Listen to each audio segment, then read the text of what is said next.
Understanding and solving quadratic equations is a very crucial part of maths, and especially GCSE maths. And for anybody who struggles with quadratic equations, I would suggest to them to practice and really get comfortable with their times table to around the 13 times table. That your times table is so crucially important for solving quadratic equations, so that if you just practice your times table just once every day, you will find yourself becoming so comfortable with it in absolutely no time, and solving quadratic equations will be so much more easier for you. So that is what I would suggest. So firstly, we have to be able to identify what quadratic expressions are. Quadratic expressions are any expressions that feature a value to the power of 2, so a value squared.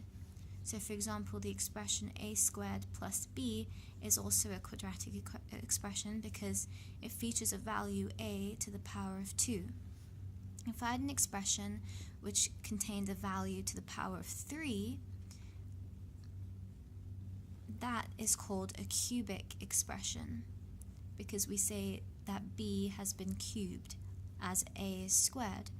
And the reason why it's not a quadratic expression is because the highest power present is 3. So we say it's a cubic expression. If I had a plus b plus c, wherein all my values are just to the power of 1, that is known as a linear expression. So for example, 5 plus a is a linear expression.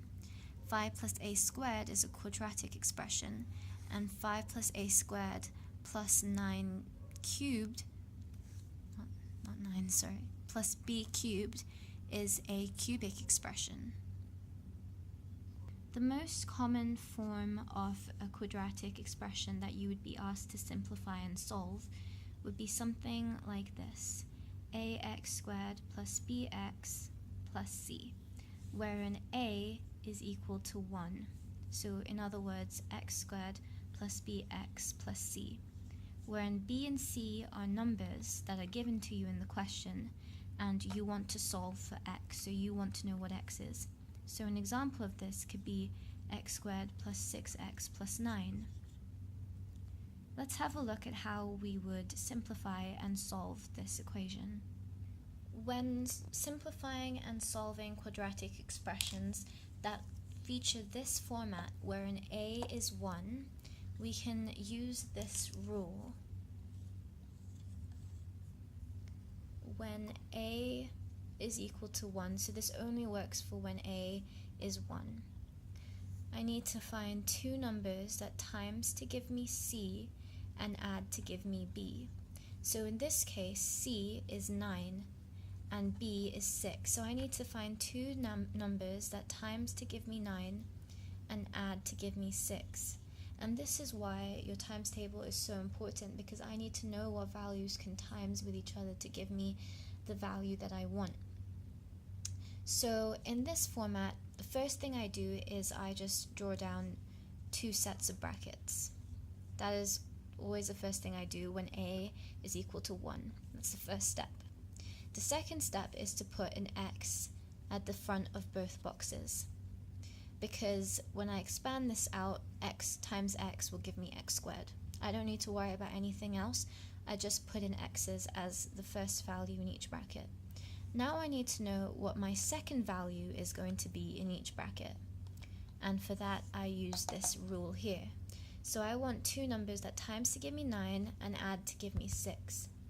So the first thing I do is I concentrate on my multiplications, because anything plus anything can give me 6. Less values can times with each other to give me 9. So the first thing I think of is obviously 1 times 9. 1 times 9 gives me 9, but 1 plus 9 gives me 10, not 6, so that can't be the two numbers that I'm looking for. How about the next set of numbers would be 3 and 3. Well, 3 times 3 does give me 9, and 3 plus 3 does give me 6. So I found my two sets of numbers. Positive 3s, two sets of positive 3s. So I write that in here. That's my third step. My fourth step is to check my answer, and I do this by expanding out my brackets. And for this, I use a method called FOIL, wherein, sorry, all my colors are dying out on me. FOIL, where F stands for first, O stands for out, I stands for in, and L stands for last. So, using the FOIL method, I times my first values in each bracket together. My first value in this bracket is x, and my first value in this bracket is x. So by timesing my first values together, I get x times x, which gives me x squared. Now I do my two outermost values. So my outermost values on each bracket are x and 3, the furthest away from the center here. So x times 3 gives me 3x. In the innermost values, the ones closest to the center, are 3 and x. So 3 times x gives me 3x. And my last values are 3 and 3. So 3 times 3 gives me 9. And practicing this method to the point where you don't need to write down FOIL and draw these arrows is the stage you want to get to. And to get to that stage, you need to practice this like crazy, because you really don't want to use this. This is very amateurish. So just practice it, practice it, practice it. Now, I have x squared plus 3x plus 3x plus 9. I can add my like terms together to give me x squared plus 6x plus 9. And that is the equation I first started out with. So I know that this is correct. So I've simplified it right. Now, if the question asks you to just simplify this expression, this would be your answer. You could also write it as x plus 3 all squared, because that is being times by itself, so it's being squared. But if they want you to solve the answer, you have the fifth step, which is equaling it to 0. That's basically what solving means. It just means equal the brackets to 0. So now how do you go about this? Well, we have, say for example, this is A, and this is b. So what we essentially have is a times b gives me 0. And I know that any number times 0 gives me 0. So for example, 3 times 0 gives me 0. 4 times 0 gives me 0. Any number times 0 gives me 0. So I use this to help me solve for 0. I say first, let a equal 0. So a is now 0, so 0 times b gives me 0. So by saying 0 is a, and a is x plus 3, what I do is I essentially just cover this up. So I just forget about this because this is now equal to 0. So that leaves me with just x plus 3 equals 0. And so x plus 3 equals 0. Now I can solve for x by taking the plus 3 to the other side, so x is equal to minus 3. And then I don't forget about my second bracket. I say instead of letting a equal 0, I say let b equal 0 now. So a times 0 gives me 0. So now I cover up this. And in this case, because both brackets are the same, I'd essentially just get the same answer. But many times these brackets are not the same, so I have to do this. So my answer is x equals -3. Let's do another example.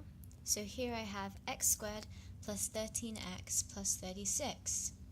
So because a is equal to 1, so I don't have to write the 1, I can use this rule. When a equals 1, I need to find two numbers at times to give me c, which in this case I need to find times to give me 36, because c is 36. and I need to find two values that add to give me b, which in this case is 13. So if it helps you in exams or whenever you have a question like this, just write this little box down and do what I'm doing here. Okay, so my first step always when a is equal to 1 is just to write two brackets and put x at the start of each. Okay, now I focus on this bit, and I focus on my multiplication. So the first thing I think of is 1 times 36. 1 times 36 gives me 36, but 1 plus 36 does not give me 13, it's 37, which is way off. So I need two other numbers. What about 2 and 18? Well, 2 times 18 gives me 36, but 2 plus 18 gives me 20. Closer from 36, but still not 13, so I need two other numbers. What about 3 and 12? 3 and 12 gives me 36, but 3 plus 12 gives me 15. Much closer to 13 though, but still not the two values I'm looking for. How about 4 and 9? 4 times 9 gives me 36, and 4 plus 9 gives me 13. So I have my two values, plus 4 and plus 9. So I write them in, and it doesn't matter which way they go around. Writing this is the exact same thing as writing this. So you don't need to worry about which order it is, because the value is the same. Doesn't really matter. Okay, now my next step is to check, and I check by expanding this out using FOIL. So first, outside, inside, last. So my first values are x and x, so x times x gives me x squared. My outside values are next, so x times 9 gives me positive 9x. Now my next is I inside, so 4 times x gives me positive 4x. And last, 4 times 9 gives me 36. Now I add up my like terms to give me x squared plus 13x plus 36. Is that the value I started out with? Yep, so this is right. So x plus 4 plus times x plus 9. So if my question was to simplify that expression, my answer would be this. But if it was to solve for x, I have to add in one more step, equal it to 0. Now, pretending that this is all a and this is all b, I say let a equal 0, so I cover it up. And so x plus 9 equals 0. So I carry the plus 9 to the other side, it becomes negative 9. So x is equal to negative 9, that's my first answer. And now let b equal to 0. Cover that up. X plus 4 equals 0. So I take the plus 4 to the other side, becomes x is equal to negative 4. So here are my two answers for x. I have two answers. In the previous example, I had only one answer, which was negative 3, but here I have two. Okay? So that is how you solve for quadratic equations wherein a equals 1. Hope that helped.